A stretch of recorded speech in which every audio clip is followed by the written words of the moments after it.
country's poverty rate is at the highest it's been since 1993. According to census numbers, nearly 1 in 6 people and 1 in 5 children is below the poverty line. Now, nationally, that equals 15% of the population.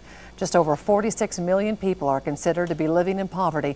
That's an average of 2.6 million since just last year. And the latest census numbers show 471,000 people live within Spokane County. And those numbers show nearly 15% of the population is living in poverty. That's more than 67,000 people.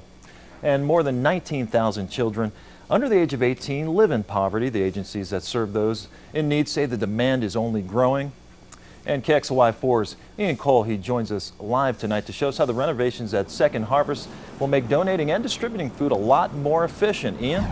Well, Mike and Nadine, construction officially started on the $2 million renovation at Second Harvest today. After it's completed, it will allow volunteers to run the warehouse more efficiently. It will also allow for millions more pounds of food to be stored there. All this during a time when people say Second Harvest's help is needed more than ever.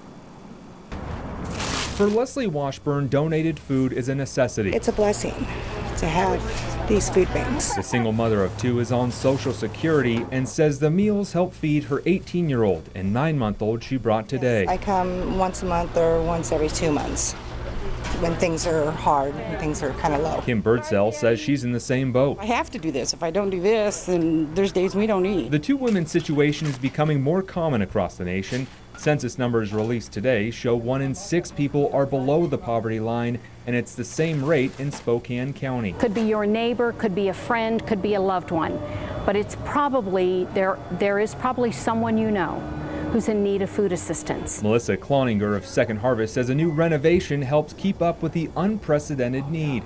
It will also allow them to accept donations they haven't been able to take before, a problem they faced last year when an apple farmer wanted to give them more than 12 semi-trucks full of good apples. Because we didn't have the capacity, the bandwidth, the volunteers, and didn't have any mechanization to sort through that many pounds of apples, we were only able to accept about 30%. After the project is complete, they'll be able to accept those larger donations.